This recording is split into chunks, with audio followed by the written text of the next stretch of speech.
Welcome plus middle class. Today we start our next topic, that is SQL. जो हमारी last video थी उसमें हमने डिस्कस किया था डाटाबेस के बारे में। डाटाबेस क्या होता है, जिसमें तुम डाटा को स्टोर करते हो एक पर्टिकुलर इन्फॉर्मेशन की फॉर्म में। ठीक है, डाटा क्या होता है आपका, डाटा आपको जो हमने डिस्कस किया था लास्ट चैप्टर में, data is your raw material.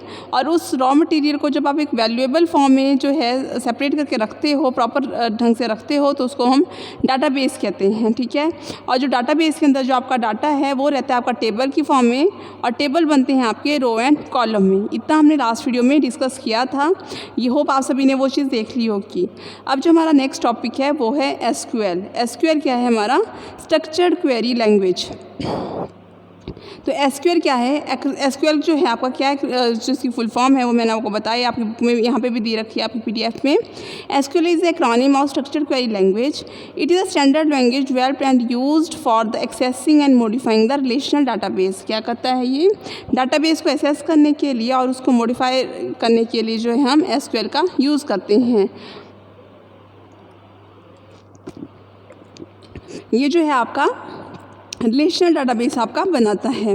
This language were originally developed at the IBM research laboratory.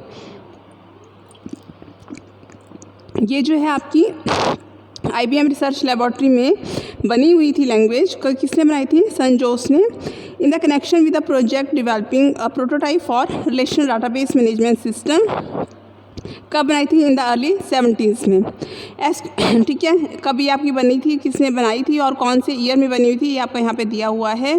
अब है कि एसक्यूएल जो है यूज्ड बाय अलग अलग डाटाबेस मैनेजमेंट के थ्रू ये यूज़ किया जाता है। ठीक है, किस किस डाटाबेस में यूज़ करते हैं इसको, माईसीक्वल में, पोस्टग्रेसक्यूएल एसक्यूएल में, ओरेकल में, एसक्यूएल लाइट में, माइक्रोसॉफ्ट एसक्यूएल सर्वर में। तो ये सारे जो हैं सब पार्ट्स हैं आपकी एसक्यूएल के। और एसक्यूएल क्या था आपका, स्ट्रक्चर्ड क्वेरी लैंग्वेज थी, जो आपका 70s में जो हमारे यूज़ में आ गया था। अब जो हम एसक्यूएल को कर रहे हैं उसकी क्या क्या एडवांटेजेस है, हाई स्पीड रहता है, नो कोडिंग नीडी, कोडिंग की ज़रूरत नहीं होती। जैसा आपने देखा पाइथन के अंदर तुम कोडिंग करते थे, यहाँ पे आपके एज़ कंपैरेटिवली पाइथन बहुत ही कम कोडिंग होती है। Well defined standard, portability, interactive language, multiple data view. ठीक है, ये सारी जो फैसिलिटीज़ हैं ये हमें एसक्यूएल में मिलती हैं। अब आता है माईसीक्वल। हमने कहा था कि एसक्यूएल के अंदर जो है हम नंबर ऑफ सॉफ्टवेयर्स को स्टडी करेंगे, तो जो हमारे सिलेबस में है वो है आपका MySQL. MySQL is currently most popular open source database. ये भी क्या है आपका बहुत ही कॉमन जो है ओपन सोर्स डाटाबेस सॉफ्टवेयर है। It is a multi user multi threaded database. ये क्या है, मल्टी यूज़र है और मल्टी थ्रेडेड डाटाबेस है। नंबर ऑफ़ यूज़र्स जो है इसको यूज़ कर सकते हैं और इसके अंदर हम नंबर ऑफ़ डाटाबेस को बना सकते हैं। MySQL is specially popular on the web. ये जो है वेब पे आपका ज़्यादा पॉपुलर है। It is the one of the part of very popular LAMP platform. सबसे ज़्यादा ये कहाँ पे पॉपुलर होता है आपका, लैम्प प्लेटफॉर्म में। Linux, Apache, MySQL and PHP, और विम्प platform, window, Apache, MySQL and PHP। ये जो हैं कुछ एक डिफरेंट प्लेटफॉर्म्स हैं जहाँ पे भी आपका माईसीक्वल का यूज़ होता है। MySQL AB was founded by the Michael Widenius Monty, David Exmark and Alan Lasson in the Sweden in year 1995। कब माईसीक्वल का जो है आपका ओरिजिनेट हुआ था, किसने बनाया था, ये आपका 1995 में इन सभी ने जो है मिलकर, किसने, माइकल विडनस ने, जिनको हम मॉन्टी कहते हैं, डेविड एक्समार्क एंड एलन लेसन ने बनाया था। कहाँ पे, स्वीडन में। ठीक है, ये आपका माईसीक्वल का स्ट्रक्चर रहता है। जिसका लोगो है वो आपका ये लोगो है, यहाँ पे आपको डिस्प्ले हो रहा है। अब आता है माईसीक्वल के फीचर्स। माईसीक्वल के क्या क्या फीचर्स हैं, सबसे जो पहला फीचर है वो है आपका open source and free of cost. Open source है और फ्री ऑफ कॉस्ट रहता है। ओपन सोर्स मीन्स कि आप इसको इजीली से डाउनलोड कर सकते हो इंटरनेट से बिना किसी भी स्पेशल की के थ्रू, और फ्री ऑफ कॉस्ट रहता है, कोई चार्जेस नहीं है। It is open source and available of free and cost, वही इन्होंने दिया हुआ है। Next is portability. डाटा जो इसका पोर्टेबल है, small enough in size to install and run it on any type of the hardware and operating system like the Linux, MS window and Mac etcetera. क्या है, ये platform independent है। Means हम जो है इसको किसी भी विंडोज़ के अंदर किसी भी ऑपरेटिंग सिस्टम में चला सकते हैं, चाहे वो आपका लिनक्स है, माइक्रोसॉफ्ट विंडो है या मैकिन्टोश है। ठीक है, और इसके लिए ऐसा नहीं है कि हमें हार्डवेयर की रिक्वायरमेंट बहुत ज़्यादा चाहिए, मिनिमम हार्डवेयर रिक्वायरमेंट में भी इस सॉफ्टवेयर को चला सकते हैं।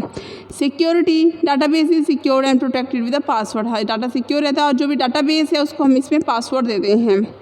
Connectivity, various API are developed to connect with many programming language. हम जो इसको जो कनेक्ट कर देते हैं वेरियस प्रोग्रामिंग लैंग्वेज की, जैसे आपने पाइथन किया तो हम इसमें कनेक्टिविटी जो है वो पाइथन के साथ करेंगे, ताकि जो है पाइथन का जो रिकॉर्ड है वो आपके डाटाबेस में स्टोर हो सके डायरेक्टली, आपको अलग अलग जगह काम ना करना पड़े।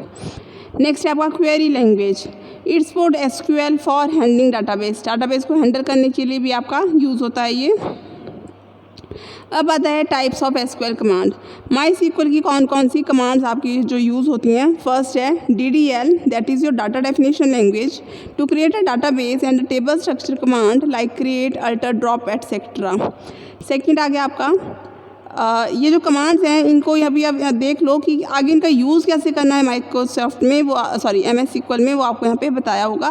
अब इनको पता ये चीज़ आपको आनी चाहिए कि DDL के अंदर क्या कहते हैं। जो डेफिनेशन जो हमारे पास लैंग्वेज है उसमें हम कौन कौन सी कमांड का यूज़ करते हैं, क्योंकि यहाँ पे हम क्वेरीज लिखते हैं तो इसके अंदर कौन कौन सी क्वेरीज आती हैं। तो वो आपकी क्रिएट, अल्टर एंड ड्रॉप, किसी चीज़ को क्रिएट करना, किसी चीज़ का अल्टरनेट फाइंड आउट करना, और उसको ड्रॉप का मतलब है डिलीट, कंप्लीटली डिलीट करना कि वो दोबारा नहीं मिलेगा। नेक्स्ट है आपका DQL, that is your data query language. Data query में आता है आपका सिलेक्ट, कि आपने कोई भी चीज़ को फाइंड आउट करना है तो आपका सिलेक्ट आता है। फिर आता है DML, दैट इज़ मैनिपुलेशन, कि आप कोई प्रोसेस कर रहे हो तो वो आता है मैनिपुलेशन के अंदर। जैसे आपका आ गया इंसर्ट, डिलीट एंड अपडेट, आप कोई भी चीज़ इंसर्ट कर रहे हो, कोई डिलीट कर रहे हो या कुछ आप अपडेट कर रहे हो। नेक्स्ट आ गया आपका DCL। DCL आ गया data controlled language. Data control means grant, revoke etcetera. ठीक है, कि आप जो है इसके अंदर ग्रांट मीन्स आपने कंटिन्यूटी में एक स्टेटमेंट को चलाना है। जैसे आपको बैंकिंग स्टेटमेंट होती है कि आपने कंटिन्यूटी में एक ही स्टेटमेंट चलानी है, या फिर आपको जो है किसी पॉइंट पे आके उस स्टेटमेंट को स्टॉप करके दोबारा से हमने फर्स्ट पोजीशन से स्टार्ट करना है। ठीक है, फॉर एग्जांपल आपको बोला है कि आपको जो है फर्स्ट 10 नंबर्स का जो है फर्स्ट 10 नंबर्स आपको ऐड करनी है। तो क्या होगा, आपका जितने मर्जी नंबर दिए होंगे पहले वो क्या करेगा, फर्स्ट 10 को ऐड करेगा, उसके बाद अगेन वो फर्स्ट 10 को दोबारा से ऐड करते रहेगा। मीन्स वो इकट्ठे सबको नहीं करेगा, जस्ट 10 के ही गैप में उनको ऐड करता रहेगा। तो ये हो जाएगा आपका रिवोक। नेक्स्ट है आपका ट्रांजिशन कंट्रोल। ट्रांजिशन कंट्रोल में भी आपका सेम रहता है, commit, roll back and save point, कि कहाँ पे स्टॉप करना है, कहाँ से उसने रोल बैक करना स्टार्ट करना है और कहाँ पे आके उसने सेव करना है। तो ये आपकी कुछ एक जो है ट्रांजिशन क्वेरीज रहती हैं, डिफरेंट फीचर्स जो हैं आपके MySQL के। ठीक है, sorry not feature, is a type. DDL, DML main जो आपका DDR, DML और DCL होता है, data definition language, data query language, data manipulation language and data control language. और साथ में आपका DQL है, क्वेरी लैंग्वेज, और एक आपका ट्रांजिशन कंट्रोल लैंग्वेज रहता है। तो इस चीज़ को आपको लर्न होना चाहिए कि किसके अंदर कौन सी लैंग्वेज आती है, किसका क्या एग्जाम्पल है। अब देखो, जब हमने डाटाबेस को क्रिएट करना है तो सबसे पहले क्या करेंगे, MySQL के डाटा टाइप्स, हमें पहले जो है डाटाबेस को क्रिएट करने से पहले हमें उसके डाटा टाइप्स के बारे में पता होना चाहिए।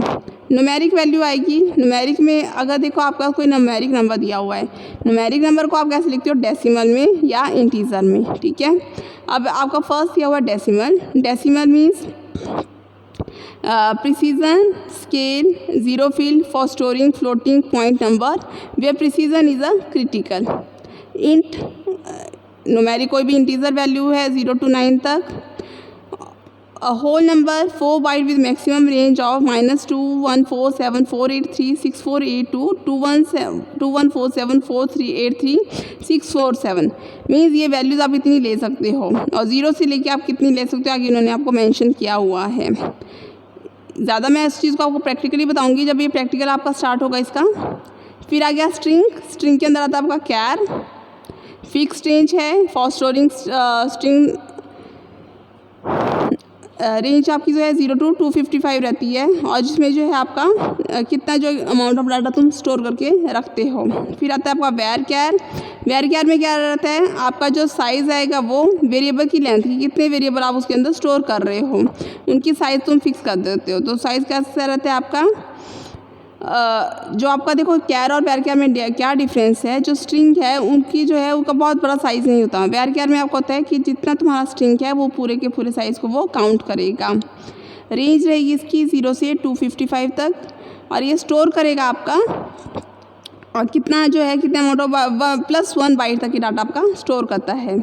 नेक्स्ट है आपका डेट फॉर्म में रहता है आपका ईयर मंथ और डेट। एग्जाम्पल दिस है इसका, उसका रेंज ऑफ द ईयर है 1000 to 9999।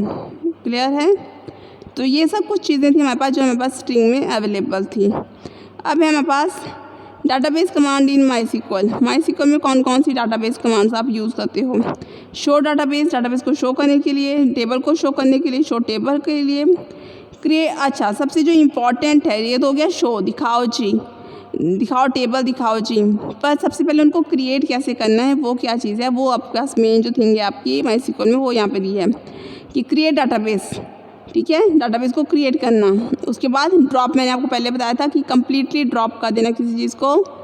तो जैसे इन्होंने कहा है कि डाटाबेस को यहाँ पे इन्होंने ABC डाटाबेस को ड्रॉप कर दिया हुआ है। ड्रॉप टेबल के लिए भी आप कमांड यूज़ कर सकते हो, क्वेरी यूज़ कर सकते हो, इवन ड्रॉप के लिए भी। After we have created a database we use a statement to change the current. ठीक है, हम जो है डाटाबेस को जब क्रिएट कर देते हैं तो हम जो है यूज़ स्टेटमेंट का यूज़ करते हैं। ठीक है, सबसे पहले हम क्या करते हैं, डाटाबेस को क्रिएट करेंगे, फिर हम यूज़ स्टेटमेंट का करेंगे, उसके बाद हम टेबल को क्रिएट करते हैं। तो डाटाबेस को कैसे क्रिएट करते हैं, ये चीज़ आपकी जो है बुक में जो है ज़्यादा अच्छे से दे रखी हुई है।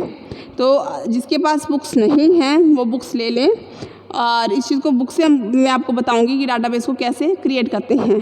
ठीक है, यहाँ पे बहुत ही शॉर्ट में इन्होंने बताया हुआ है जो थोड़ा डिफ़िकल्ट है अंडरस्टैंडिंग के लिए। तो मैं आपको इस चीज़ को आपकी बुक से बताती हूँ। ठीक है, जिसके पास बुक्स नहीं हैं वो बुक्स ले लें और बुक से इस चीज़ को ईजिली से आप कर सकते हो। क्लियर है। तो आज जो है आपको कितना करना है कि हमने क्या क्या डाटा टाइप्स के बारे में पढ़ा, कौन कौन से डाटा टाइप्स पढ़े, वही आपको स्टडी करने हैं। Okay class, thank you class.